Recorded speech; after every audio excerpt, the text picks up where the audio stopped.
first known rules of golf were drawn up in 1744 by the gentlemen golfers of Edinburgh in Leith, Scotland. Since then, the game has changed dramatically. Golf courses, equipment, and not least the rules. So where do I go when I want to learn about the rules of the game today? Well, I go to the Golf Rules Questions podcast with Blakey and Roscoe, of course. So sit back, relax, and enjoy this episode of the Golf Rules Questions podcast.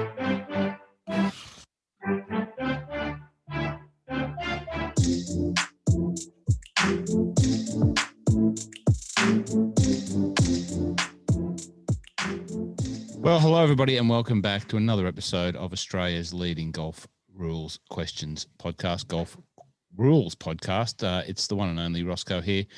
I've just called myself the one and only. Jeepers weepers. I'm drinking my own bathwater here, Blakey. How are you, David? Are you well? Well, it's quite fitting with your hat that you're wearing, isn't it? Well, I do like to keep it humble. You're right.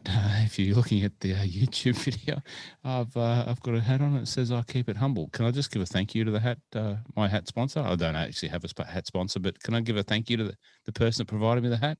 Fellow podcast. You certainly can. Well, I'm going to. Glorified Donkey, the Real Life Caddy podcast over there in Carmel, California, Pebble Beach. Gordon, Big G Daddy, thank you for sending me a couple of hats. Appreciate that. And this is part of his merchandise kit. And, he sent that across and said, look, if you guys are thinking about merchandise, here's some of the stuff that I'm rolling with. And he sent me this beautiful flat cap with, look, Blakey, look, you can hear it, listeners, you can hear it. The patch is removable. Like he sent me like half a dozen patches so I could actually have different things. It's quite fun. There you go. Dude, I know Andy, the average golfer, will be absolutely keen for that. Oh, Andy, the average golfer, welcome back to the podcast listening. This is a direct chat to you and to all the other listeners. Blakey is obviously starting the journey of merchandisery and starting with a hat and a T-shirt. You can go onto his website at golfersandattitude.com. There's a little pre-order section there. Very, very affordably priced. Blakey, if you stand up now for the people who look at watching on the video on the YouTube, the growing YouTube, absolutely growing YouTube, by the way, you can see the podcast art. I got to make a noise so that it comes over towards me. So there's the shirt that Roscoe's talking about. There it is. So it's essentially, for those listening, Blakey's going to start flogging a couple of T-shirts, a couple of hats, just featuring the podcast art, and then just grow it from there. And once we get to the levels of the Real Life Caddy podcast, Gordon Big G is a fine Scotsman. He's from a little town called Maybole. Started his caddying career at Turnberry, famous open rotor course. Now caddies at Pebble Beach and has a great YouTube site himself, has a great podcast himself, and caddies for these array of people at Pebble Beach and has wonderful stories. And he's been on the My Love of Golf podcast. We stay in contact, obviously the Scottish thing, but he sent me these hats. And so he said, have a look at these. They do really well. So there you go. Andy, we'll just go with the normal hats at the start, and then we'll work towards something like this for you, Andy, and anyone else. And please jump onto golfersandattitude.com and click the buttons there for any pre-order interest. You don't have to pay, just acknowledge a pre-order, and we'll do our best. We'll print those up on our spare time, Blakey, eh? Yeah, absolutely. In between working and working.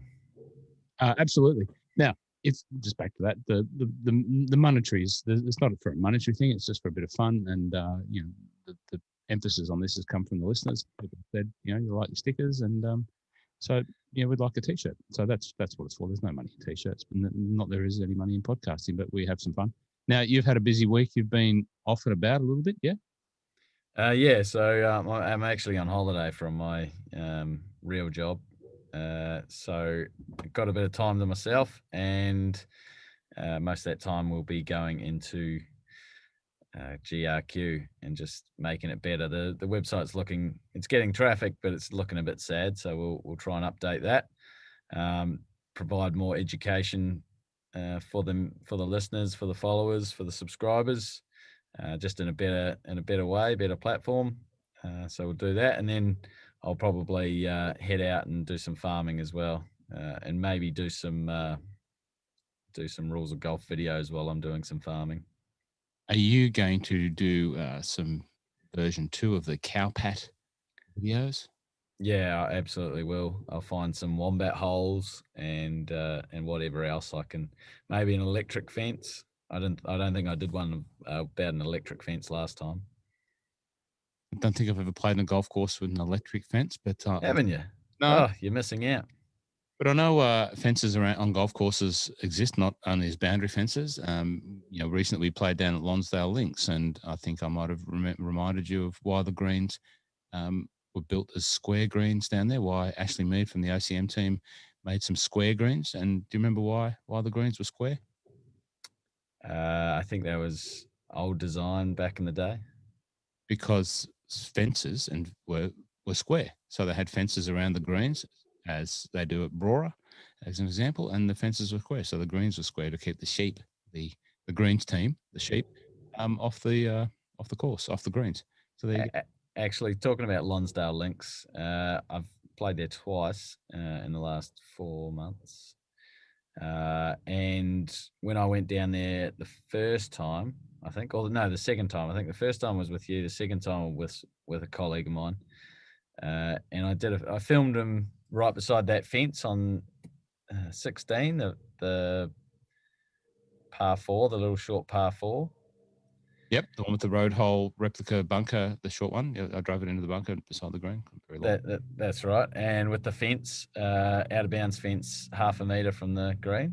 Yep. So I posted that on TikTok and said, you're not allowed to get free relief on boundary fence. Well, it went viral, almost viral in my eyes, and I couldn't believe it. How many people thought, no, how many people said, no, I'm taking free relief, or I'm moving the fence, or that's just ridiculous because it's an artificial object. So I'm appearing on TikTok and trying to change and educate the minds of the masses, whether they be interested in the rules or just the social golfer that doesn't keep score.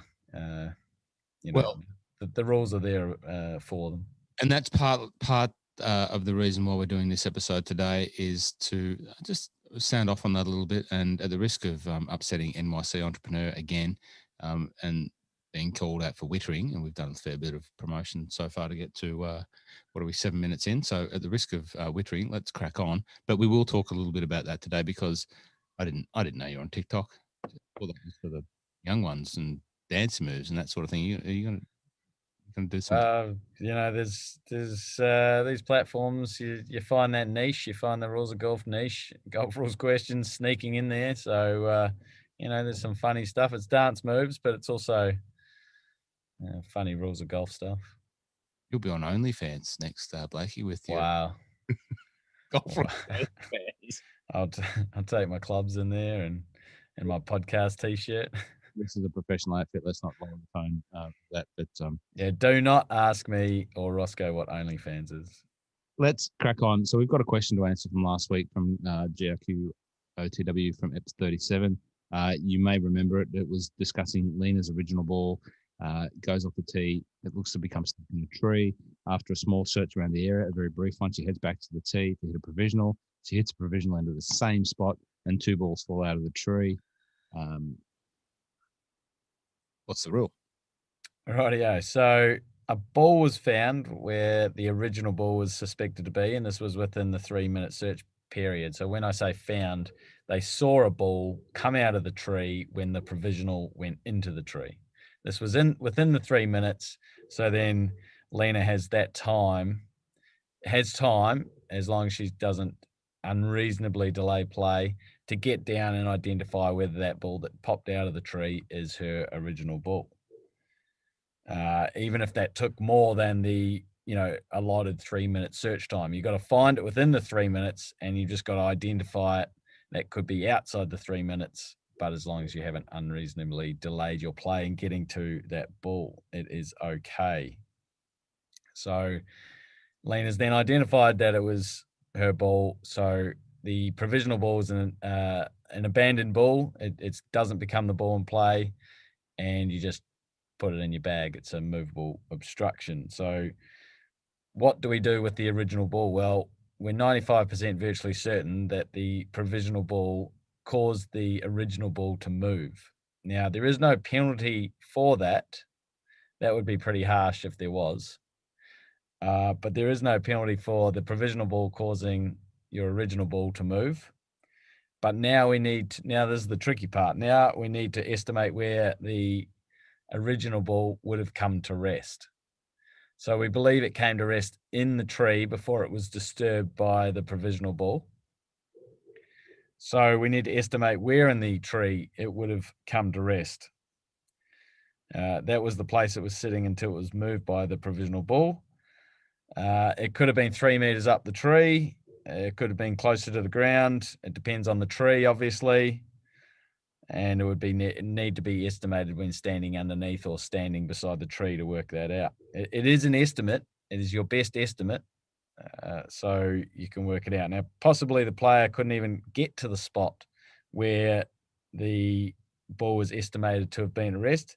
So they would need to take, their only option would be to take unplayable ball rule under 19.2.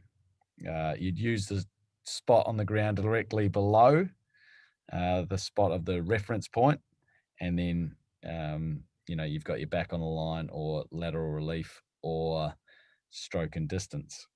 If you could get to the spot, if Lena could get to the spot where the ball would have come to rest, but it won't stay at rest, and then the spot there, it could stay at rest, the nearest, most similar spot, no nearer the hole, that it could stay at rest, but the player can't reach it, then they would also need to take an unplayable. That would be their only option.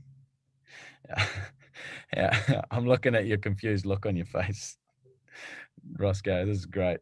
However, if the player could get to the spot where the ball was estimated to have been at rest, but it won't stay at rest, the nearest spot where the ball would stay at rest may be at the base of the tree, and the player would be required to place it there.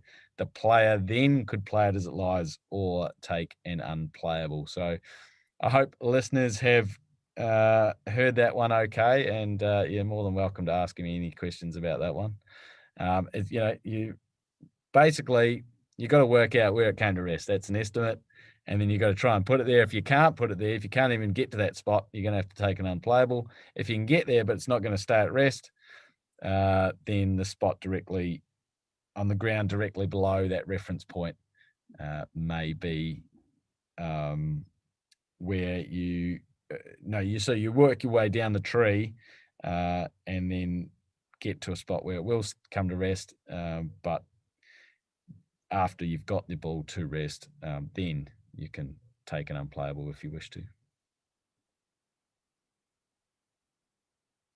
Okay, that I think the summary part of that made a lot more sense to me. There was a lot of options there, but the working your way down the tree, that's interesting. So if you're in overhanging branches, and then you've got to work your way down the tree. And does that mean if there's a little fork in the tree, you can place it there and say, right, I'm going to place it there, but I can't play it, so now that's unplayable. Now you go to the base of the tree and say, I'm going to drop it here.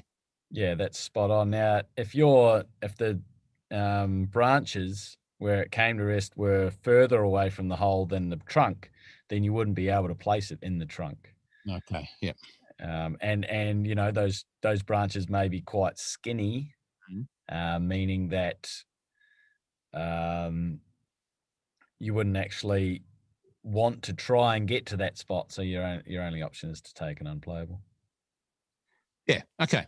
But as the big point is, if she's replayed the provisional and it knocks it out, and she's found it within the 3 minutes, then the original ball, is the one that's becomes the reference. Yeah. Yeah, that's right. Yeah, the provisional ball is just abandoned. We've found the original. It's been moved by the provisional. I'd say count yourself lucky, because otherwise it would have been 3 off the tee. Now potentially 1 or even 2 off the tee, which is 2 and hitting 3 down the fairway. Yeah. So interesting scenario today. Not really the same, but playing with Andy Marr. Yeah. We were playing at Peninsula Kingswood, and we were on the 13th north, and I've just popped my little 4-iron down there, and Mari's hit his whatever it was, and his ball's run past mine and just clipped it. My ball just moved a wee bit, so I put my ball back. Yeah. Yeah, you put your ball back. This happened when I was observer with Langers at the President's Cup. We were refereeing the Tiger Woods Abraham Answer match on the 9th hole of the composite course, which is 17 West. Yeah, tough par 4. Abraham Answer hit his ball first, and Tiger hit his ball, and it hit Abraham's ball. So Abraham just had to put his back. I think that was what it was. It was either, well, it was only two people playing, so it was either Tiger put his ball back or Abraham put his ball back. It might have been that Tiger put his ball back because I was probably nervous when I was talking to him. But yeah, that they didn't actually see it happen. Whereas in your situation, you did see it happen, but everyone else saw it happen. So because we're refereeing, we have to, we're allocated. We have to, you know, put it back. We're allocated. If we're roving, we just wouldn't get involved, which is quite an interesting segue, because I had one the other day where a referee got involved when they shouldn't have, and it sort of made it a little bit of a more interesting scenario. The situation that happened today was we actually thought that his ball had hit mine, and mine had pinged mine much further down the fairway because there was a collision, and then one shot off down the fairway. And even until we got to the balls, I thought mine was the one that had been knocked further. So the question, it was my ball was in the spot, so it looked like one had hit and stopped, and then one had kept going, but it actually wasn't that. That wasn't the case. So it didn't really hit it very much. So it was like, where was it? Like didn't look like it moved very far, so we just sort of moved it. Well, that's it. It's an estimate, and you place it. You don't know exactly where it is. It used to be a drop, now it's a place. You just estimate it. It's a best estimate. And a similar situation happened to Jordan Spieth and Ricky Fowler about 6 years ago. Ricky's hit one. It's hit the ball.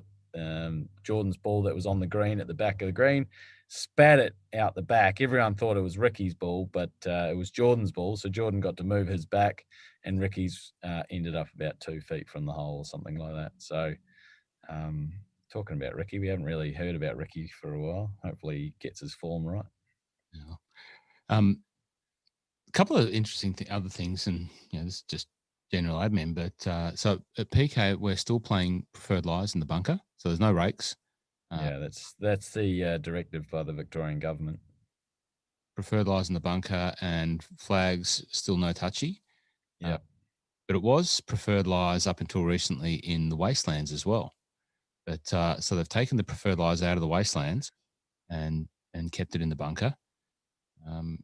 Today I had 2 plug lies in sand, one in a bunker and then one in a wasteland, right up a face, and I had to just deal with that. One to my advantage, one to my disadvantage, and but yeah, it's interesting that now different parts of Australia are going with rakes and without rakes, and I much prefer. It made me realise that playing at Barnbougle the other week, I do like playing with the pin out putting. I'm not a fan of pin in for the putting for the short ones. It's just too much going on in my eyes. But anyway, yeah. Well, where did I play the other day? Oh, Metro. They've got really flash cups that keep the ball, up like quite high in the cup, whereas most of the places that I play at, they're using the old cut down pool noodle. Now, is it Victoria? Do they have to, or is it a recommendation? Because I'm sure that at Mornington there was no foam noodles in the cups, and pins were coming out there, and they had rakes in the bunkers. I'm sure. I could be totally wrong, and just my mind just. Well, unfortunately, Victoria has been really slow on this. They still think there could be an issue with people touching shared equipment and on the golf course, which just makes completely no sense to me. When you can touch, anything, touch the door going into bloody McDonald's or KFC or wherever else, but apparently in Victoria still. No, not apparently. It is a strong recommendation by the government, as in you have to do it. As in if a COVID case comes out of a golf course and they weren't doing this, they would certainly get a big kick up the bum. All right. But for regional Victoria, I've played many courses in the last week, last month that you can move the flag. They've got rakes back in the bunkers, so it's each to their own apparently. Even though we, the organisation I work for, still have to tell people the Victorian government directives are this. Okay. Well, we've skirted around the rules and different situations, but you mentioned it with TikTok and this example that you raised about Lonsdale Links and the fence and how people commented around that. No, I'm not taking a penalty for having to play from that, and it just raises the situation that with golf at the moment, so many new golfers, and I'm seeing these guys and girls on a daily basis that just want to get out there and play golf, but really have very not I wouldn't say very little, but a developing concept of the rules of the game. Now, you're on the side of the ledger that's all about the rules, only the rules. Everything is about the rules, and there's not too many ways around it. And clearly, some of the commentary on the YouTube and whatever else, people sort of have a different understanding of how they should interpret the rules, and they want to interpret the rules their own way. And I guess it's just sort of led to the point where we thought, well, we might just have a bit of a rebrief on for the rules and why they exist, because we know that there are some developing and newer golfers that listen, and there are some very astute rules people that do listen as well. So, I guess it's it's a good thing because it shows that the game's popular. It shows that people are coming to it. If they've got questions, that's a good problem to have. Keeps you in a job, keeps this podcast going. But at some point, like if you are one of the newer golfers, you should invest some time in understanding the rules, because you will want to go and play on a corporate day. You will want to go and play in the building industry, corporate golf day, or whatever business you might be in. And you'll be required to play by the rules. If you don't, well, then you're breaking them. And if there's prizes and trophies and that sort of thing, you don't want to be the person that wins something and hasn't played by the rules and the integrity of the game. So, Blakey, I've sort of introduced that topic, but it's your things. This is your run sheet that I'm reading from. What are the rules there for? Yeah, well, we've talked about this before. To me, golf is more than just swinging your club at the ball, and trying to get in the hole. It's more. And to me, it means more. And I might be a dying breed, but to me, it's playing within the rules of the game to try and get your personal best. It doesn't matter so much about playing in a competition, but I do like to compete against others. Mainly like to compete just within the 3 or 4 that I'm playing with.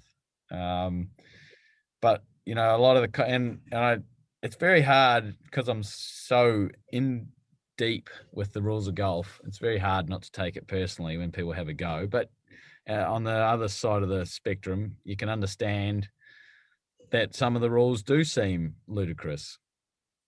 And the other words they use are out of date, pompous, and completely nonsensical. I play by the rules just because I know them. For me, it's quite easy to play by them, but I can understand that I've put in years of study and years of service to the game, and sort of can work it out. And it would be a shame if I was a guru and had no idea. So that would be a bit disturbing.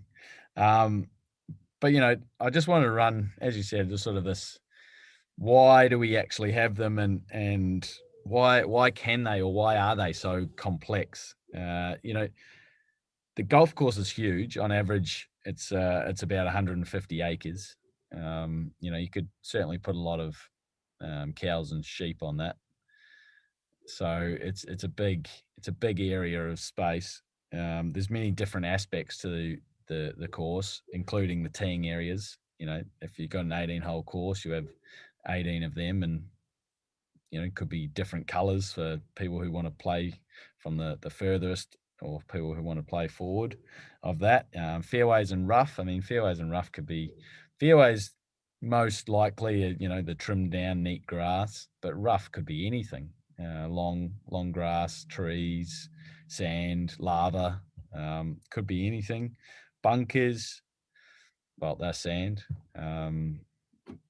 Most of them are in a, as you can see in the ones in our pictures, most of them are in a hollowed out area, but I have seen a Tom Doak design where he's put a pile of sand and called that a bunker. Putting greens, that's the real epitome of greenkeeping and what's that word that I keep forgetting? I call it horticultural, but it's agronomy. That's right, agronomist. So that's where the real money is too. That's where everyone knows you or your course. Oh yeah, that course has really nice greens, really good greens. Of course, there's an out of bounds area, so it could be the Pacific Ocean, could be a fence at Lonsdale Links, could be white stakes, and then you got penalty areas which have got water. So there's all these different aspects. So a lot of them are natural, and there's just those different aspects where there's got to be all these different rules for them. There's many different ways to play the golf, whether you're taking the corner on or laying up, but also the format, whether you're playing stroke play or match play, or playing in a foursome or a four ball, in a teams or a side kind of competition. And then, so you've got to have rules around those kind of aspects. The equipment used can vary as there are choices. Players are trying to gain an advantage by using equipment and technology that has just been released. 10 years ago, taking your mobile onto the golf course was taboo. It was seen as, not only is it annoying for some people, if they're making phone calls, which phones were mainly built for in the first place, but then but what if they're getting a measurement, or what if they're finding out what the weather, what the temperature's going to be, or what the wind's going to be? And people have got training aids that they're building. So there's all these rules have got to adopt or adapt to all these kind of situations. And lastly, and what makes rules, why people have this perception that rules are so complex, and this is the main one. Golf is a self refereeing or self-governed sort of self-ruling sport. You are the referee. You can ask your marker, you can ask your opponent about a certain situation, but you're supposed to know all the rules. If you go and play soccer, do you need to know all the rules in soccer? Do you need to know all the rules in rugby? In netball, do you need to know all the rules in netball? In netball, you have positions, and you got to stay within, a certain third or within the certain parts of the court, and you can't go in where you're supposed to shoot and stuff like that. If you're the goal shoot, you'll know where you can go. You're not going to know where the center's going to go or whatever. Maybe you will, but you know what I'm trying to say. Like, it's specialized, and they've got a referee telling you what you can and can't do. The umpire in a cricket match, they know the rules, and when the ball is bowled and something happens, they'll know how to deal with it, and they'll know how to signal a run, and they'll know how to signal whether it's out, and blah, blah, blah. In golf, you're supposed to know, and it's easy in the professional land when you've got referees, but amateurs, you're supposed to know. When you're playing with Mari tonight, whether you're playing, or this morning, whether you're playing by the rules or not, you're still supposed to know. And so, do people put the time and energy into learning the rules? No, but then they're happy to go and comment on YouTube or TikTok and have their go. But I shouldn't take it personally, and we should know that 20% complain, 80% of the complaints are from 20% of the population. That's always the way. But Well, it's just funny how it all works. I sense you sort of, don't take it personally, because you're providing a great service. So don't take it personally, and take it positively. That if you get this sort of feedback, it's because people are interested in golf, and people are doing golf, like we started off by saying. So you're it's like anything on social media. People comment all the time. So yeah, it's the way of the world. We've got to accept that. So don't take it personally, but I guess by doing this, by having statements like that, and small rants, and positions of information, people will understand. But my message is, I think people that are new to the game and don't want to play by the rules that you adhere by. And I can understand why every time you hit a golf course that you want to adhere to every rule, because it's your craft, it's your profession. Plumbers don't go to a job, a cash job on their mate's house and take shortcuts and say, man, I'm just going to do it this way and this way.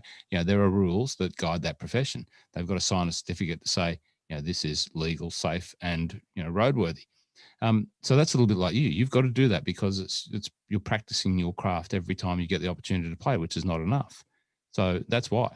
But for the new golfers, they have fun, and I see them play indoor golf, and where they've only got to hit 3 buttons, mulligan, pick up, or penalty rehit.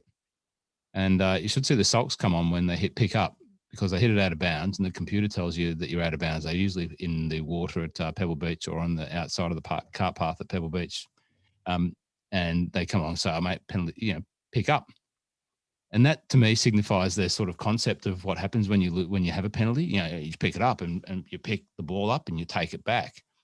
In the computer sense, in the Sims, pick up is like you're telling the computer, I've had a gutful of this hole, I'm over it, I'm out of this hole, and I won't see it at the next tee. So it gives them an automatic 12.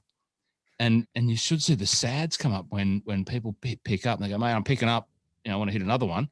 And they get 12, and they don't kind of, hey, mate, I can't play. I said, oh, did you hit pick up? Yeah, because I was in the water. I pick it up. Yeah, that's what you do, mate. You pick it up. So now you've told the computer you're sick of it, and you don't want to play this hole anymore. And they go, oh, mate, can you take that score back? Because I'd had only 5. So it's important, playing by the score part's important, but the concept of, this is another example how newer golfers sort of still have to learn the concept. And they go, what's a mulligan? If a lot of people who have played golf overseas, understand the concept of a mulligan. Now, I think everyone understands the concept of a mulligan, and some other people will call it a breakfast ball. I can see you quivering in your seat at the sound of the concept, David. A mulligan, a free shot, or a breakfast ball, because you tee off early and it's breakfast time, so you get a freebie on the first tee, as if that was ever going to fly. But that's what happens, and rightly or wrongly, I think one of the greatest rules of golf. And that I'm a big Eric Anders Lang fan, and part of the Random Golf Club movement, Random Golf Club Melbourne and Scotland, which I'm involved in, and blah blah blah. He's got a rule that he's made up for the Random Golf Club people called 17B, and that rule is to laugh at the bad ones. And that's a really important part of it as well. It's just signifying that golf is fun, and so for me, if you're having fun and you're out there playing golf with your mates and you all play by the same rules of that day, fine.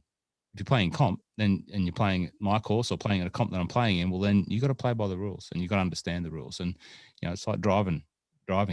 You don't get to drive on the road unless you understand the road rules. You can drive around the paddock and your paddock basher and do that and have fun and learn how to turn, steer and drive and whatever.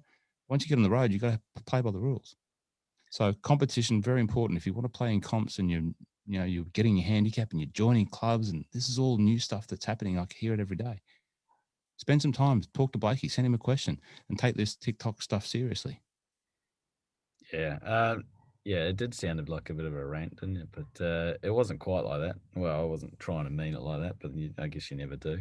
Blakey, always remember what's on my hat here, mate, from Gordon at Glorified Donkey. Keep it humble, mate. Keep it humble. But there are times that I don't play by the rules when I'm out practicing, just drop another ball and I'm hitting 2 balls into a green, but I'm not keeping score. And let's practice. It probably probably what blows my mind the most is that these people comment, and you've hit the nail on the head. These people are actually passionate, and then they just don't want to be told that they're doing it wrong. But really, they're not doing it wrong if they're just playing social golf. If they're just playing, with their friends and not handing in a card for handicapping to then go and play in a competition against someone who has played by the rules of golf, and not playing in an actual competition with all these other golfers. So I do enjoy the engagement, but it is quite funny. All these comments are just the time that they waste to comment when they could be the rules of golf are so easy to learn, as in the basics are so easy to learn. The 99% that'll happen to you every time you play golf are just so easy. If you're watching the video here and you can see me with my player's edition of the rules of golf, and you want one of these, you don't have one, and you're listening, and you're whatever level of golfer, well, you can usually stump up to a golf club and they'll give you one. But if you want one, sing out, and Blakey will send you one. If you're in Australia, postage included. If you're overseas, go to your local golf authority, USGA, RNA, or whatever it is, and get one from them. But if you're in Australia, sing out, and Blakey will send you one. Actually, you know what? If you buy a cap or a hat, I'll send you a player's edition. I'm the Scottish one that's tight here, mate. You get those. Yeah, they're thinking they might not even have books next in a couple of years, but you can it's all free on the app as well. Well, exactly. No, they should, because I haven't touched a scorecard for months. Phones on the course 10 years ago. You said 10 years ago. It's like a year ago at Peninsula. I was like, you had your phone out taking photos, like I like to do. It was like, no. Yeah. And in post-COVID, I turned up and I was playing with one of the guys that runs, my club or whatever it's called, that run this app. And I hadn't played comp for a while. He'd obviously built the app. I turn up to the first tee going, "G'day, Chris, how you going?" Hand him my scorecard, and he sort of looked at me like I had caught, he was going to catch something. Like, we don't use those anymore, mate. Cards, no cards here. I was like, "Oh, geez, I better download the app then." He said, "Yeah, you better." And I said, "I don't know how." "Oh, I know how to download the app." I said, "I can't remember my login." He said, "Oh, it's your membership number and all that." I said, "I don't even remember what that is. It's all automatic and blah, blah, blah." Anyway, I turned it on, started using it, and it drained my battery, and I was I had to fill in a scorecard. There you go. So that's why I probably had to buy a new phone, because it drained my battery, Blakey. Oh, you got a new phone, have you? Yeah, Samsung. Oh, which one? The big job. Yeah, I'm getting one next week. S21 takes great photos, Blakey. The Ultra 5G. If it's with best. If it's with me, mate, it's Ultra, all right? Anything. Yeah. Football Ultra, phone Ultra. Keep it humble. Exactly. That's why I got the hat on. I'm allowed to. All right. Moving a loose impediment. Right. Getting back to educating people on the rules of golf. Let's run through this pretty quick, Blakey. I've got. So I posted a video of myself playing at Corumburra the other day with Joey in match play. Actually, we posted the whole 11 minutes of a few swings. You can go and watch that on YouTube. Just that with a bit of music there. That's mindfulness for you. But there was one situation where I got the video down. Can I give you some feedback? Yeah. From the fans. What? We want shot tracer. Right. Does Samsung, the 5G Ultra thingy, do that? I don't waste my time on shot tracer, Blakey. I'm just too busy taking photos of pretty golf courses. But no, the fans want shot tracers, so you can do that. Anyway. Right. So I posted a video of me trying to pick up a loose impediment. I did it successfully, thankfully. It was a piece of bark and didn't cause my ball to move, but posted today and just wanted to give some more information about moving a loose impediment. So a loose impediment may be removed anywhere on or off the golf course, may be done so in any way. Remember, Roscoe, we've talked about moving loose impediments with blowers, which is actually permitted to do. But remember, you've got to be careful whether you cause your ball to move. There are two exceptions. It can't be done while a ball is in motion. So if you've hit your ball or another ball's in motion, don't move the loose impediment if it could potentially affect where the ball would come to rest. And it can't be done whilst a ball has been lifted. So if the moving of these loose impediments would have caused the ball to move when the ball is at rest in its position, then you can't do it when it's lifted. You've got to put the ball back and then have a go at trying to play pickup sticks. You're permitted to move a loose impediment in the area you're about to drop in. This is different to the requirement of replacing your ball that I just talked about. So if you're going to take a penalty drop or a drop from a cart path, you can pick up loose impediments, leaves, sticks, stuff like that before you drop. Now, you must be careful when moving a loose impediment. Otherwise, you may end up with a penalty. When will you not get a penalty if you cause your ball to move whilst moving a loose impediment? In the teeing area, there's no penalty if you cause your ball to move in the teeing area, even deliberately. On the putting green, it is most advisable that you mark your ball and then lift it before moving the loose impediment. However, sometimes it can't be actioned, such as if your ball is on top of a leaf or something like that. So there's no penalty if you cause your ball to move by moving a loose impediment on the putting green. When your ball is on the putting green, not just the loose impediment. During a search, if you're searching for your ball and don't know where it is, then if you move a loose impediment in what is considered a reasonable action to search for your ball, there is no penalty.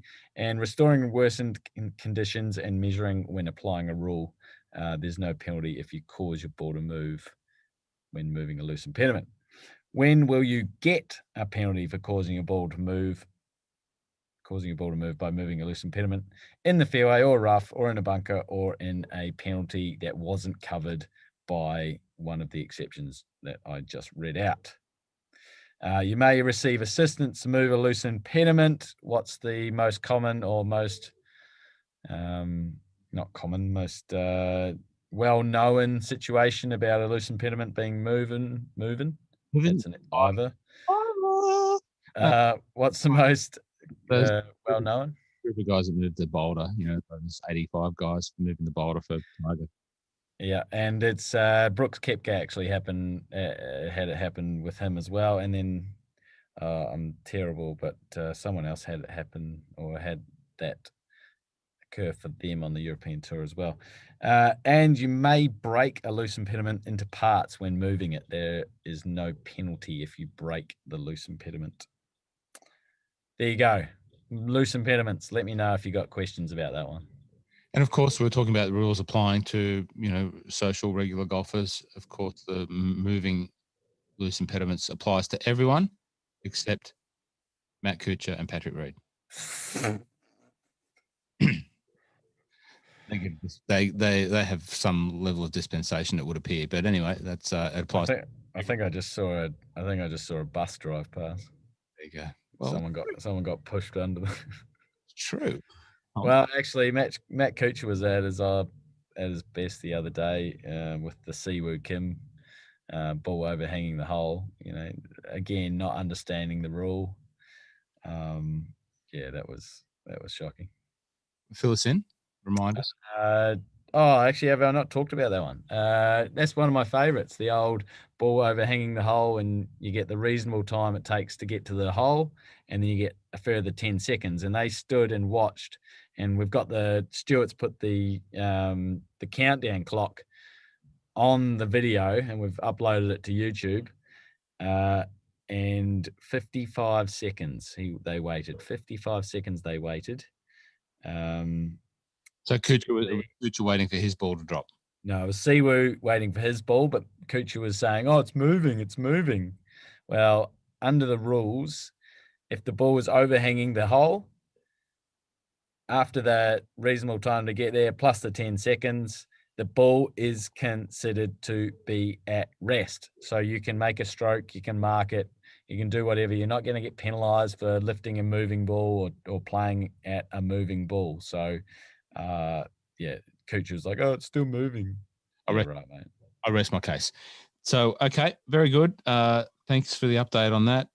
Let's keep moving on and wrap this up, Blakey. So last week's background bingo, I think, did anyone pick that up? No, I didn't see anyone Andrew Miller asked a question about it's easier. Well, I was asking a question, but I thought it was more of a statement. It was easier if they were our own photos that we'd taken. I wasn't sure if that was actually true or not, whether it is easier, but that was his comment. But he didn't actually end up giving me a answer. So yours was? Well, you've made me question. I can't remember our photo. I think it was my photo. It was another Barnbougle one, wasn't it? So did you do one? You did you said it was a Barnbougle one. Did you do a Barnbougle when did you do? Probably several Barnbougles because you have been there. Yeah, thank you for telling me again. Here we go. Sorry about this delay in transmission. I'm just.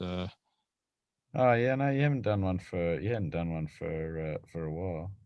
I'm pretty sure it was another Barnbougle picture that I took because I'm pretty obsessed with the joint. Yeah, there it is. Yeah. So I'm looking at last week's video where I had the Mile of Golf top on. It was definitely another Barnbougle pic, which was my picture, as is this week's. Ian, this is another one, a picture taken by me. So have fun guessing that. One of my favourite photos. All right. Well, everyone can try and guess that. And mine last week was the whole, or almost the whole, Eastern Golf Club. I actually took that photo when I was in a plane that my friend was flying. So we went into the city from Lilydale Airport. So no, it wasn't Lilydale. It was the one Yarra Glen, I think it is. Yarra Glen's a little light aircraft airport out there. Yep. Yeah, is that Lilydale or is that Yarra Glen? Whatever. Anyway, so when we went into the city, I took that photo of Eastern, which is a 27-hole complex plus a 9-hole par 3 complex. So not a bad facility. And this week, have a go. I'm not giving any hints. Cool. Okay. This week's Golf Rules question of the week. Let me bring it back up. Is that it? Eastern Golf Club? Yep. Okay, great. Little short question here, Blakey. Let me run with that. Okay, this is a GRQ OTW for episode 38. Is there a penalty, and how many, if you search for your ball for 5 minutes and can't find it? Intriguing. A short question, not a long question this week, a short question. Let me read it again. Is there a penalty, and how many, if you search for your ball for 5 minutes and can't find it? So there's no other hints in that question. So there's a number of scenarios that could exist around that scenario. Don't read too much into it. Just answer it as it's written. Blakey, is that us done? That is us done. I just threw this one together, but obviously we talked longer. As I said, YouTube is going absolutely hot at the moment. Just thank everyone for listening and tuning in and engaging. And I really enjoy the people that do fight the good fight, is how I would say it. Try to tell those people that do make the comments that are stupid. And I don't mean asking questions. They're not stupid. They're never stupid. But just some of the comments and those people that fight the good fight of educating those that need to be educated. Blakey, you are a rules crusader, and all power to you. Thank you this week again for tuning in. We just put this one together and just got it out there. Thanks for listening. As always, keep playing by the rules and do what my hat says, everyone. Keep it humble. We'll see you next week on the Golf Rules Questions podcast. Until then, enjoy your golf.